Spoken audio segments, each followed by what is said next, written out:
Assalamualaikum warahmatullahi wabarakatuh.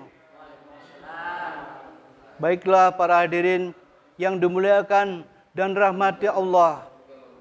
Kami akan membacakan taklim di Masjid Ittihadul Ummah. Semoga bisa berkesan di hati kita semua. Akan kami bacakan kisah tentang perjalanan baginda Rasulullah SAW ke Taif. Selama 9 tahun sejak masa kenabian, baginda Muhammad SAW telah berusaha menyampaikan ajaran Islam dan mengusahakan hidayah serta perbaikan kaumnya di Makkah. Namun, selain sekelompok kecil orang yang sudah masuk Islam dan beberapa orang yang selalu membantu beliau sallallahu alaihi wasallam belum masuk Islam. Kebanyakan orang kafir Mekah selalu menyakiti, memperolok-olok dan berbuat semena-mena terhadap baginda Nabi sallallahu alaihi wasallam dan para sahabatnya. Paman baginda Nabi SAW, Abu Thalib, termasuk orang yang baik hatinya meskipun belum masuk Islam. Dia selalu memberikan segala bentuk bantuan kepada baginda Nabi SAW pada tahun ke-10 kenabian. Ketika Abu Thalib meninggal dunia, kaum kafir mendapat kesempatan untuk mencegah perkembangan Islam dan menyakiti kaum muslimin dengan terang-terangan. Baginda Rasulullah SAW pun pergi ke Taif dengan anggapan bahwa di sana ada kabilah Saif yang berjumlah besar.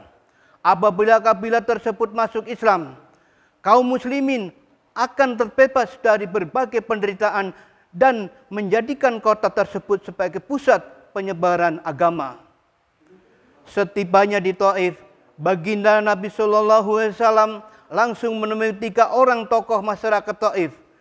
Beliau SAW berbicara dengan mereka, mengajak mereka kepada agama Allah Subhanahu wa taala dan agar mereka mau membantu baginda Rasulullah SAW. Namun mereka bukannya menerima atau paling tidak berlaku sopan kepada tamu yang baru datang, sebagaimana bangsa Arab yang terkenal sangat memuliakan tamu. Bahkan mereka terang-terangan menjawab dan menghadapi beliau SAW dengan sikap dan akhlak yang sangat buruk. Mereka pun tidak menginginkan baginda Rasulullah SAW tinggal di situ. Padahal orang yang dianggap sebagai tokoh yang diajak bicara oleh baginda Nabi SAW seharusnya adalah orang yang mulia dan berbicara dengan sopan.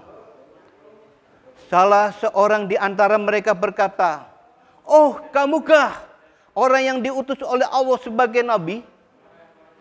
Yang kedua berkata, "Apakah Allah tidak menemukan orang lain selain kamu untuk diutus sebagai Rasul?" Yang ketiga berkata, "Aku tidak mau bicara dengan kamu, sebab jika kamu memang seorang nabi seperti pengakuanmu, lalu aku menolakmu, tentu aku tidak lepas dari musibah. Jika kamu berbohong, maka aku tidak mau bicara dengan pembohong."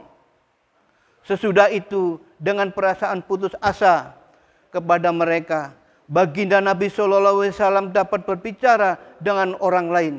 Memang semangat dan keteguhan beliau SAW seperti gunung. Ternyata tidak seorang pun yang bersedia menerimanya. Jangankan menerima, bahkan mereka mengusir beliau SAW dengan berkata, "Segera tinggalkan kota kami, pergilah kemana kau mau." Ketika baginda Nabi SAW sudah tidak dapat mengharapkan mereka dan bersiap-siap untuk kembali, maka mereka menyuruh anak-anak kota tersebut untuk membutuhkan baginda Nabi SAW. Mereka lalu mengganggu, mencaci dan melempari baginda sallallahu alaihi wasallam dengan batu, sehingga kedua sandal beliau sallallahu alaihi wasallam menjadi merah berlumpuran darah. Dalam keadaan seperti itulah baginda Nabi sallallahu alaihi wasallam meninggalkan Taif. Di tengah perjalanan, tak kala sudah merasa aman dari gangguan anak-anak nakal itu, beliau sallallahu alaihi wasallam berdoa kepada Allah Subhanahu wa taala.